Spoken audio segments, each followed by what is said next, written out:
Hello, and we are now going to focus on our second short lecture on ideology and policies as a factor in bringing Hitler and the Nazis to power.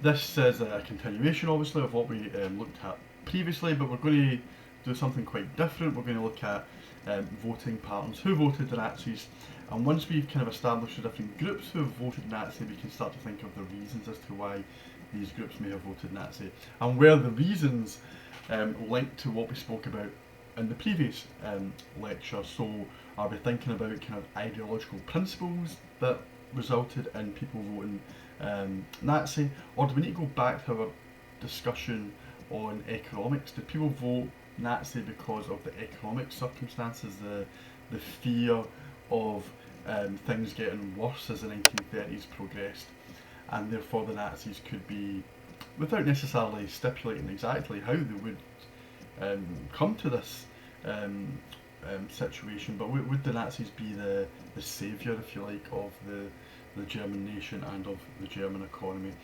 Did that drive people towards voting for them? So here we go. There's quite a lot that I'm going to cover today, and quite a lot of statistics getting thrown in different social class groups, but I'll try and keep it as simplistic as possible. So there's one kind of main thing I want to think about today, or want you to think about today, and that is, did the Nazi Party receive votes and support from right across the different social class groups, different occupational groups, different age groups, gender groups? Did the Nazis really receive votes from right across Germany, irrespective of religion or class, income, status? And therefore, can we make the claim that the Nazis were a political movement that were able to call themselves a people's party, a party of the entire nation? Or were they, like every other political party, a party that had certain groups within society that voted for it, and therefore, when they would eventually come to power, they would come to power in a country that was deeply divided? So that's really what we're interested in today. To get to that point, to establish exactly what type of party they were, we've got to look at who voted for them. And thankfully, there are lots of statistics available to historians that tell us who voted Nazi. We're going to look at a few different historians in this little image here. I'll read through some of this because I know the font is quite small, but you can hopefully get a chance to read through this in your own time.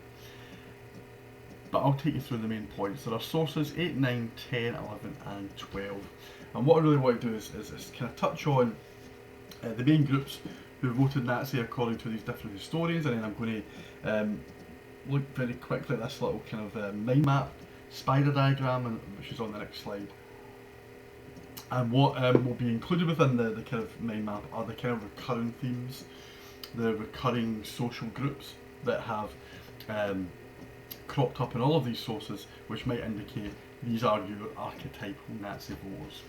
So we'll start with source 8 from the historian Childers, and here we get quite a lot of useful information about not just who voted Nazi, but maybe some of the reasons as well for why people voted Nazi. So I'll leave those points towards the end. But when you have a quick glance, right, if you're just looking for the different social groups that voted Nazi, a quick glance at source 8 will tell you that those who were most likely to vote Nazi came from certain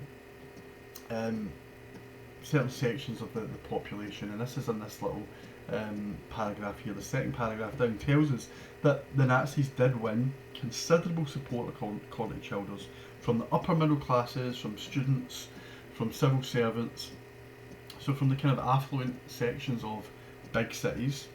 Okay, so that's a group who appear to be attracted to the Nazis. And then the rest of this this source goes on to talk about maybe some of the reasons as to why the kind of upper classes may have voted Nazi, why the middle classes may have voted Nazi. I should also say right at the very start of the source, there are other groups who are introduced: small farmers, shopkeepers, independent artisans. That's people that might make certain goods or products in small workshops. So these are not factory workers, these are people who've got their own little factory workshop. These were also groups who were a key component of the Nazi vote. So we get quite a lot from just this one source as to who would vote Nazi, and I'll return to these groups when we look at the mind map on the next slide. Source 9 from the historian Jeremy Noakes continues with groups who are likely to vote Nazi. He introduces the idea of Nazi votes coming from rural areas, very strong support for the Nazis in the countryside, but also Protestant parts of Germany. So peasant farmers, the self-employed, artisans, craftsmen, small retailers. There's repetition between sources 8 and 9 in terms of who votes Nazi. But in addition to this, we get the kind of Protestant dimension. Source 10 from Richard Geary is a little bit different. It focuses more so on who did not vote Nazi, and therefore by focusing on who did not necessarily vote Nazi, we can think about who did. And the point that Geary is trying to say here is non-ideological elements within German society voted Nazi, i.e. people who did not have a strong attachment to a social group or political group or religious group. So we'll come back to that. These are people that are not maybe dogmatic in their outlook in life who have decided to vote Nazi in the 1930s. I should probably emphasise here that we're looking at who voted Nazi between 1930 and 1932. We're not concerned about earlier elections, because it's obviously 30 and 32 when the Nazis had their major breakthrough and become this dominant force in German politics. Now, moving on to source 11, you're introduced to the historian Conan Fisher. Now, does Fisher add any new groups to this collection of groups that we've identified so far? Fisher does, and the reason for that is partly because he writes in the 1990s, which seems like a long time ago, right? But this was actually, in fact, Conan Fisher was my history lecturer over at the University of Strathclyde back in the 1990s. And so it's maybe not that long ago, right, when it comes to historical analysis. What Fisher was able to do was he had access to sources that had not been previously accessible, because these were sources in the eastern part of Germany, post the fall of the Berlin Wall, the collapse of communism in Eastern Europe. The archives in parts of the East were made available, and Fisher was able to access these. And he came to the conclusion, through the sources that he examined, that the Nazi movement actually did have more working class members and more working class supporters and voters than had been perhaps first thought, because the initial view has always been that those who voted Nazi came from the lower middle classes and from the poorer kind of sections of rural Germany. And Fisher challenged that, and he argues, as you can see in here, that there was a Protestant middle class section who voted Nazi, but he also said that it could be the case that 40% of Nazi voters and party members were working class. And that's a kind of dramatic change in terms of how historians were thinking about who voted Nazi. I want to come back to that point. Okay, so Fisher's view, we will return to. Source 12, final one from Peterson, just gives us actually quite a very specific information as to who votes Nazi, and he talks about people from affluent neighbourhoods and things like vacationers and cruise ship passengers. Very precise. What we really can take from that is this: the elite who are voting for the Nazis. But he also talks about the other groups that we've mentioned: shopkeepers, peasants, the petty bourgeoisie, that's kind of small business owners. So what do we make of all of this information that's been amassed by numerous historians? Who is it, therefore, that we can say definitely vote Nazi? Let's move to this next slide. So around the spider diagram we have the groups that I've just made reference to, right? So from peasant farmers in rural areas to small farmers, the non-ideological that Geary referred to, Nazis doing particularly well in Protestant areas. I will show this on a map in a moment. Civil servants who are white collar workers, those who have government jobs are attracted to the Nazi Party, as are all of these petty bourgeoisie, self-employed, small shopkeepers, people who feel threatened perhaps by big business, by big department stores, vote Nazi. And then you've got your upper middle classes who, for whatever reason, vote Nazi as well. And they are sometimes your professional class, they are wealthy. We're talking about students who are clearly from wealthy backgrounds who go to universities in places like Berlin and Hamburg. And if you take all of these groups, you can start to get a picture of what the Nazi voter looked like. Quite different. Maybe you could argue that there's a kind of case to be made for the Nazis being a national / people's party. And we throw what Fisher says was also important, we throw it in the mix of working class, then really who does not vote for the Nazis? You might argue. Well, we have to think about who the working class actually were, right? The working class were not the working class that we might refer to, and I've put this in pink above, the industrial proletariat. We are not talking about factory workers, we're not talking about necessarily coal miners, we're not talking about ship workers or steel workers or textile factory workers necessarily. We are talking about members of the working class who live in smaller towns, who might have no trade union representation. The industrial proletariat, who are very much those living in Berlin or the cities in the Rhineland, they have got strong affiliations with the trade union movement or with the Socialist Party or with the Communist Party. So they are ideological in their outlook, right? The non-ideological workers are maybe those who live in smaller towns. So we can say with some certainty that the industrial proletariat did not vote Nazi. I would also at this point want to point out something else, which is when we looked at our class on the economic crisis and the unemployment rate, we know that unemployment hit 6 million by 1932, and there is maybe a kind of desire to connect the support for the Nazi Party and the increase in the Nazi vote with the increase in unemployment. That is a simplification, right? Because only 13% of the unemployed vote Nazi, right? The vast majority of the unemployed vote for the Communist Party. Now, what does that tell us? It tells us this point that we made during that class on economics, that the Nazis receive their votes from those who are fearful of unemployment, those who think that their jobs might be the next ones to go. Most of these groups that you see here, right, on this diagram, were actually in employment.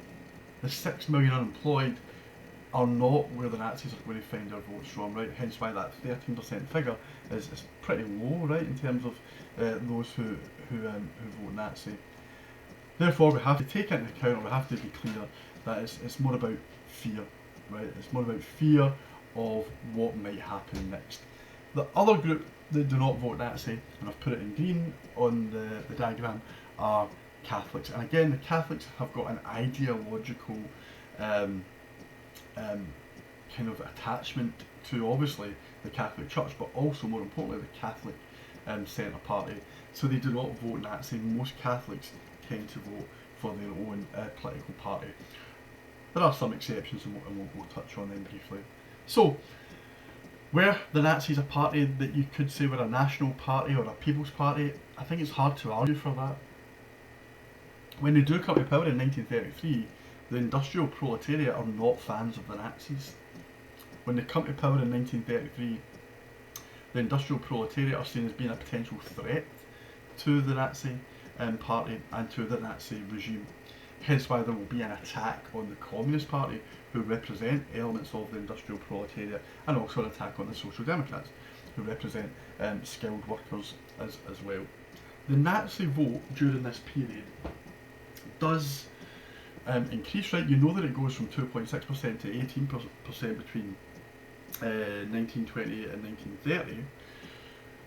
It goes up again, right, between 1930 and 1932, increases sharply again. The Nazis in 1932 have 37% of the vote, right? That's the highest. They're the highest, the biggest political party in 1932, and it's because they can still do incredibly well without Catholics and without the industrial proletariat.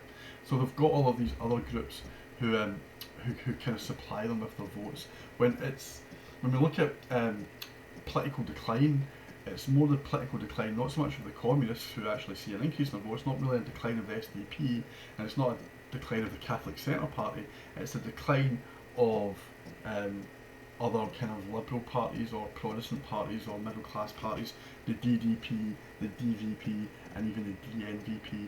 So they are the German Democratic Party, the German People's Party, and the German Nationalist People's Party. Those are the ones who lose out to the Nazis.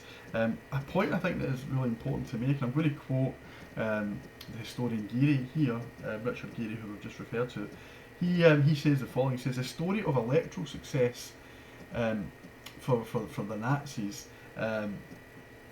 is one in which we have to kind of view, not sceptically, but with kind of careful analysis, because in 1932, 63% of the German electorate did not vote Nazi.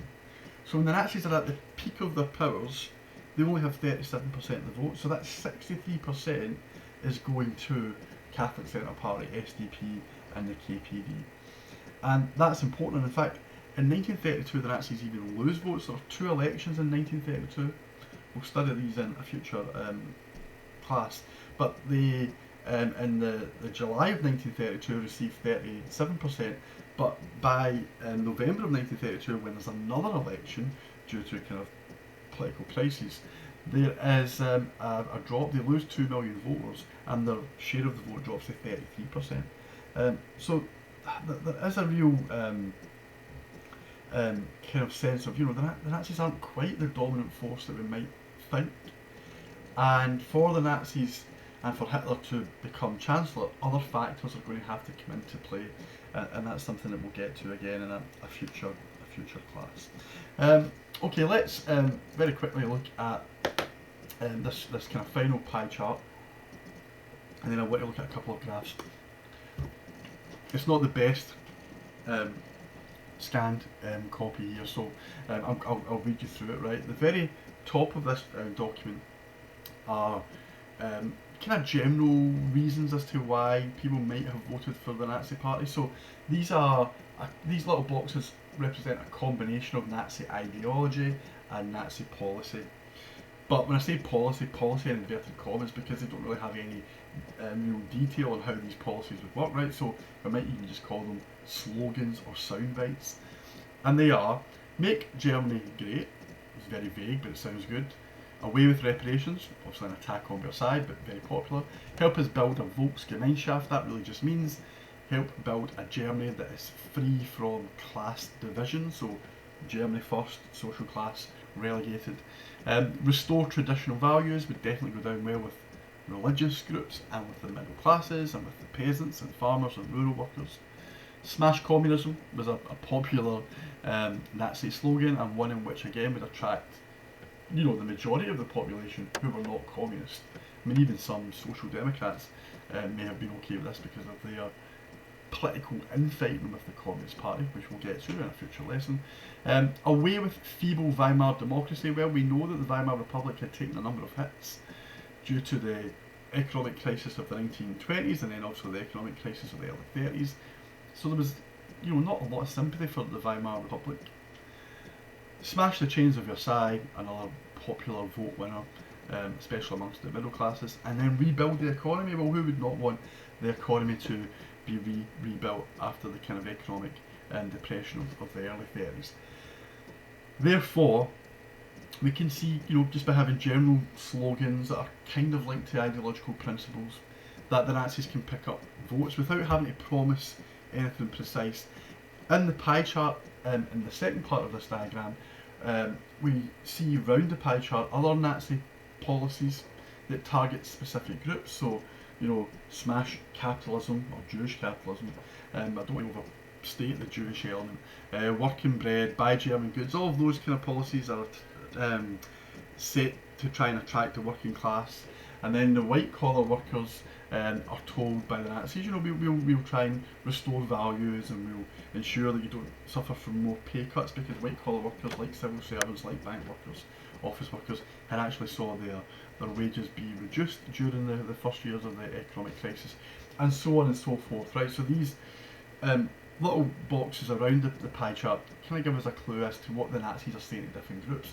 There is a problem here, right, because you can't really be all things to all people, and the Nazis, on the one hand, might be promising big business that they will support them, but at the same time, they're also saying to small business, we support you as well. So the Nazis are fine with these contradictions. The pie chart, in terms of what it tells us of the groups who are overrepresented as members of the Nazi Party. So the inner circle, right, so the small circle in the middle, tells us the kind of sections of the German population in 1933 by their social group, and the outer circle are members of the Nazi Party. So what we can tell from this is groups are clearly underrepresented and groups are clearly overrepresented. So white collar workers, right, make up 12% of the German population, but they make up 21% of the Nazi Party. Therefore they are overrepresented in giving their votes, or in this case their membership, to the Nazi Party. The self-employed make up 10% of the population, 18% of the Nazi vote, or membership, and also therefore vote. Civil servants, 5% of the population, 7% of the Nazi Party. Others, who in this instance are referred to kind of elites, large industrialists and landowners, 6% of the population, 11% of the Nazi Party membership. The only group who we know definitely voted Nazi but are actually underrepresented in the party are peasants, and that's mainly due to things like location, that it was more difficult for peasants in kind of remote rural areas to join the party, or maybe even to have the membership money to join the party. But we shouldn't take this as a kind of indication that the peasants didn't vote Nazi. They did. They were one of the first groups to really jump on the Nazi bandwagon. In fact, the Nazis didn't even have any policies for farmers because they didn't expect small farmers to vote for them. They thought that small farmers would continue to vote for parties like the DVP, the DNVP. So the Nazis had to quickly come up with agricultural ideas. And then the main group that we can see who are definitely not represented, the working class, 46% of the population, 31% of the party, i.e. the majority of working class people had no desire whatsoever to join the Nazi Party. And when they did, as we know, they were not from the industrial proletariat. They came from workers in small towns who were non-trade union. Sometimes you might refer to these as working class Tories. Okay, I guess that would be the British way of looking at it. Here are some graphs that I want to now focus on. Now this first one is from the 1930 election, so it's before the kind of major breakthrough, but this is the election where the Nazis received 18% of the vote.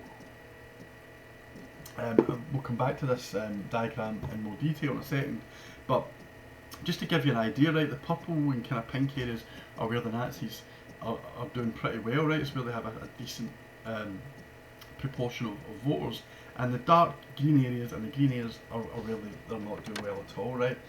And based on what we've looked at so far, you can, if you know a little bit about German geography, you can, you know, see how the map reflects what we've been speaking about, because the southern part of Germany, especially the area that we call Bavaria, is predominantly Catholic, right? Now, weirdly, this is where the Nazis originate from, right? We know this. Hitler and his beer hall putsch takes place in Munich. Many early members of the party and the movement came from the south, but they don't do particularly well here. This is Catholic Centre Party stronghold, or the southern wing of the Catholic Centre Party. They were known as the BVP, the Bavarian People's Party, but they were basically the Catholic Centre Party in the south. They gain most of the votes in this area. So the Nazis don't do well. In the kind of industrial areas up here in the north west of the country, the Nazis don't do well either. This is your Socialist and Communist Party strongholds. However, when you go further east into rural Prussia, and then over here to East Prussia, then it's a different story. This is where the Nazis are picking up votes. And then in the north of the country, bordering with kind of Denmark, again, more Protestant, more rural, and this is where the Nazis are doing well. So there are definitely some patterns and themes that we can see from just looking at this map. But there's one final map that I want to look at, and it's quite useful because it looks at two different time frames. It looks at 1930 and then 1932. So we've got two elections being examined here. Now the first one here, right, this is the 1930 election, and you can see all the different electoral districts within Germany, and you can see based on the colour whether or not they gave a large amount of support to the Nazis or very limited. So if you take Württemberg in the south, Catholic stronghold, very limited in their support of the Nazis, right? Less than 10% voted Nazi in 1930. The green areas, right, tells us that in a decent amount of the country, 20 to 30% of these green areas voted Nazi. But this is when the Nazis only have 18.3% of the vote. Right? So they have seen a real increase in their support, but they are, yet to become the dominant party. But that's what, between 1930 and 1932, that's what happens. Something makes people vote Nazi, right? Now, if I very quickly go back to the source, the first source from Childers that I mentioned, he argues why people may have voted Nazi, right? And he tells us something that we've already touched on, right? The motivation for people voting for the party between 30 and 32 was the fear of the Marxist left, i.e. fear of communism, to some extent the fear of the Social Democrats. People had frustrated career ambitions. The middle classes in urban areas feel that the economy is not delivering for them, right? So opportunities are severely limited. There is resentment amongst some elements of the middle classes, the lower middle classes, who feel that their prestige is being eroded and that the working class are doing better out of the Weimar Republic than they are. And there's this major issue about security. There's definitely a kind of fear that, working class jobs, which have, been the first to be lost during the Depression, right, which leads to a 6 million unemployment, will they then be followed by middle class jobs, by government jobs? And that is this question of security, and that might push people towards the Nazis, because the Nazis are promising lots of things in terms of rebuilding the economy and overthrowing the Weimar Republic, things which people are going to look to. Desperate times might require desperate measures, and people have got hope in the Nazis in a way that they'd kind of lost hope with all the traditional parties. We might have been going through a similar scenario in the West in recent times, where new parties, new ideas during economic crises, and that's what we've had for the last 10 years, post 2008, people look to populist parties, and we know how that has played out in recent times, without having to go into it. So if we add to that, right, Childers also says that there was this kind of general fear that positions and prospects were kind of threatened, and the uneducated, social outsiders, economically devastated, they might have voted Nazi, but you've also got regular, educated, wealthy members of society also voting Nazi. So they do pick up votes from across the country. Now, to go back to this this little diagram, right, to go from this map from 30 to 32, we can see how all of these factors that I just mentioned contribute to people shifting their vote for the Nazi party. So what you really want to be looking at here is this kind of lighter blue shade going maybe yellow, and green shaded areas going orange, to really show that the Nazi vote increases dramatically across these electoral districts. And here we go, right, as I'll go over it slowly. So here's green to yellow in East Prussia, so that's only a 10% increase. In the city of Berlin, we go green, we go blue to green, so only a 10% increase. We go blue to green in the area that we call Saxony within Germany. But then in Breslau, which is also part of Saxony, and Liegnitz, we go green to orange, right? So we're seeing maybe a 20% jump. We're seeing that in the north as well, green to orange, 20% jump. In Potsdam, which is in Berlin, or the kind of central part of Germany where Berlin is located, we go from blue to yellow, right? So another 20% jump. And really that's what we see across most of the country. Some places it's only a 10% increase. But on the whole, the Nazis see this massive increase, averaging somewhere maybe between 15 and 20% increase in the vote. That is going to make them the largest party in the country. What we can see, right, when we scan this map over, is only two areas remain blue, right? There's only two parts of the country that have failed to be attracted to Nazi policies, and it's quite useful to kind of focus on these areas to tell us about who is not voting Nazi, and this is useful for future classes that we'll have. And the two areas that were blue at the start in 1930 and are blue in 1932 are Cologne, Aachen over here in the west, and Niederbayern, Oberpfalz in the southeast.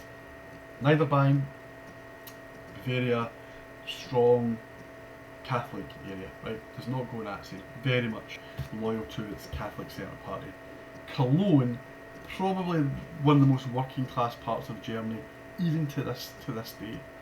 A lot of resistance to the Nazis will come from working class youths from this part of the country. So this is an industrial city, and they remain strongly socialist and communist. But other than these two areas, the rest of the country kind of submits to some extent to Nazism, accepts Nazism. But we should always bear in mind that even if it does get to, let's say, Schleswig-Holstein, it's 49% Nazi. There is no electoral district that goes pink or red. So no area votes Nazi in the majority. And when we look at the national figures, even at the peak, which is not November 32 but it's July 32, even at the peak, the Nazis are only getting 37% of the vote. Okay, quite a lot of information to take in today, right? But I think you can summarise it. You can summarise it by saying these are the groups who did vote Nazi, these are the groups who definitely didn't. These are maybe some of the reasons as to why people voted Nazi, and you can link these ideas about security and fear to what we spoke about already.